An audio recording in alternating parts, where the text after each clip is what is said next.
ముంబైలోని మధ్యతరగతి ఇంట్లో రఘు అనే యువకుడు ఉండేవాడు. అతని తల్లిదండ్రులు తన చిన్నప్పుడే చనిపోయారు. అతనికి ఉన్నదల్లా అన్న వదిన మాత్రమే. రఘు వయసు 25 సంవత్సరాలు. అతను పారానార్మల్ స్టడీస్ ఢిల్లీలో పూర్తి చేసి డిగ్రీ పట్టా పొందాడు.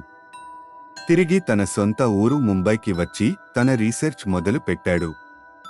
అందుకు అనువుగా ఒక భయానకమైన 13 అంతస్తుల అపార్ట్మెంట్ ఒకటి చూశాడు. అయితే అది బాగా పాడుపడ్డ అపార్ట్మెంట్. అసలు ఏం జరిగింది అని చుట్టుపక్కల ఉన్న వాళ్లని అడిగాడు. అందరికీ భయం వేసి ఎవరూ ఏం చెప్పలేదు.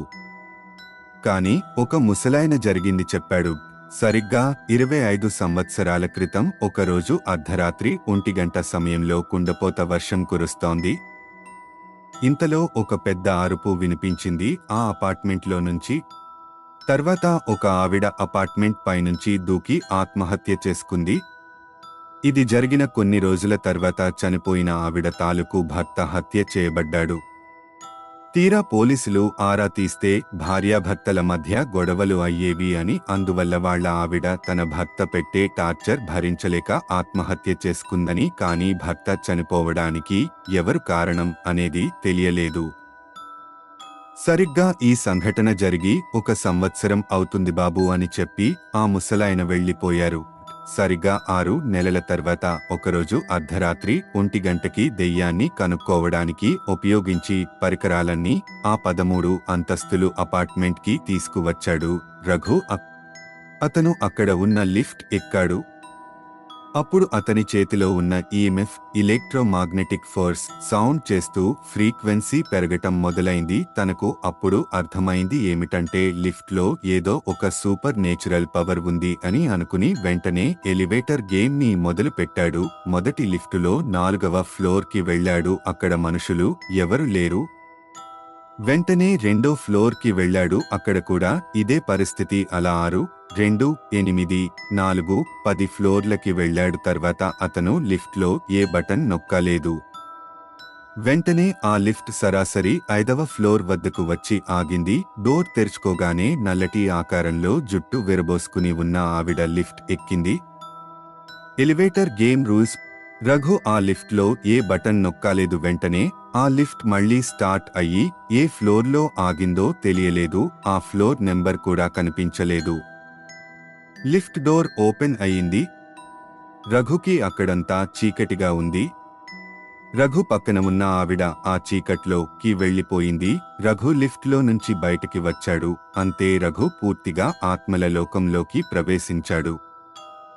ఈ ఆత్మలోకంలోకి ప్రవేశించిన మరుక్షణం చిమ్మ చీకటి కమ్ముకున్నతో కూడుకున్న పొగ అక్కడ అంతా వ్యాపించి ఉంది. నేను ఉంటుంది ఆ అపార్ట్మెంట్లో నే అని అర్థమైంది. కాని అది మనుషులు ఉండే లోకం కాదు, దెయ్యాలు తిరిగే ఆత్మల ప్రదేశం. అక్కడ దూరంగా ఒక లాంతరు కొక్కేనికి వేలాడి ఉంది. వెంటనే లాంతరు తీసుకుని మెల్లిగా ముందుకు నడవడం మొదలుపెట్టాడు. కొంచెం దూరం వెళ్ళక పక్కన ఒక రూమ్ కనబడింది. వెంటనే అందులోకి వెళ్లి చూసా, ఏమీ కనిపించలేదు. తీరా ముందుకు వెళితే నా వెనకాతల ఎవరో ఉన్నట్టు అనిపించింది. వెనక్కి తిరిగి చూశాను, ఎవరూ లేరు. మళ్లీ ముందుకు తిరిగి వెళుతున్నాను. సరిగ్గా నేను ఏ ఫ్లోర్లో ఉన్నాను అనే విషయం తెలియట్లేదు. నాకు సరిగ్గా 4 అడుగుల దూరంలో ఒక రూమ్ డోర్ దానంతటా అదే మెల్లగా తెరుచుకుంది. నేను గుండెల్లో ధైర్యం నింపుకుని మెల్లిగా ఆ డోర్ ఉన్న రూమ్ దగ్గరికి వెళ్లి లోపలికి ప్రవేశించాను. లోపల అంతా చిమ్మ చీకటి, ఏమీ కనబడటం లేదు. నాలాంతర్లతో లోపల ఏం ఉన్నాయో చూశాను. అక్కడ విరిగిపోయిన ఒక కుర్చీ, ఒక మంచం. వెంటనే సడన్ గా ఒక శబ్దం. వెనక్కి తిరిగి చూస్తే అక్కడ ఉన్న డోరు అమాంతం మూసుకుపోయింది. నాకు మెల్లిగా భయం వేయడం మొదలైంది. అప్పుడు నా చేతిలో ఉన్న ఈఎంఎఫ్ మీటర్ ఫ్రీక్వెన్సీ హై లెవెల్లో చూపిస్తోంది. అప్పుడు నాకు అర్థమైంది, ఇక్కడ ఏదో దెయ్యం లేదా ఒక ఆత్మ తిరుగుతోందని అర్థం అయింది. తర్వాత ఆ ఫ్రీక్వెన్సీ ఎక్కువైపోయి మీటర్ పగిలిపోయింది. అప్పుడు డోర్ ఎవరో తెరిచినట్లు అయింది. తీరా నేను బయటకు వచ్చి చూస్తే అక్కడ ఒక అమ్మాయి ఉంది. ఆ మహిళ పేరు శాలిని. ఆ మహిళ చూడటానికి చాలా అందంగా ఉంది. కానీ నాకు ఒక డౌట్ వచ్చింది, ఈ ఆత్మల లోకానికి తను ఎలా వచ్చింది అని. అదే విషయం నేను ఆ మహిళని అడిగితే తను కూడా ఇలాగే ఎలివేటర్ గేమ్ ఆడి ఇలా ఈ లోకానికి వచ్చాను అని చెప్పింది. సరే అని ఇద్దరం కలిసి ఇంకా నడుచుకుంటూ ముందుకు వెళ్తున్నాం. ఎంత వెళుతున్న దారి పొడవునా మార్గం కనిపిస్తూనే ఉంది, అంతం అనేది లేకుండా ఉంది.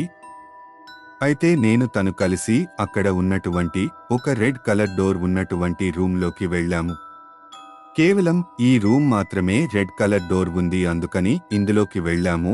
ఆ రూమ్లోకి వెళ్ళగానే ఆ మహిళ ముందుకు వెళ్ళిపోతోంది. వెంటనే ఆ మహిళని ఆపుదామని తన దగ్గరికి వెళ్ళబోతున్న అప్పుడు నాకు సడన్ గా కుడి వైపు ఉన్న అద్దంలో నన్ను నేను చూసుకుంటూ తనని చూశాను.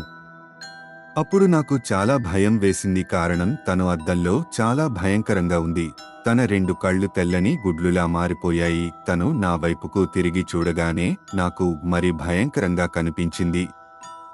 తను నా గొంతు పట్టుకుని పైకి లేపేసింది. చావు అంచుల దగ్గరలో ఉన్న నేను తన మీద నా పాకెట్లో ఉన్న సిలువ గుర్తు ఉన్న వస్తువును తీసిపెట్టాను. వెంటనే తను నా మేడ మీద తన చేయి తీసేసి అక్కడి నుండి అదృశ్యమైపోయింది.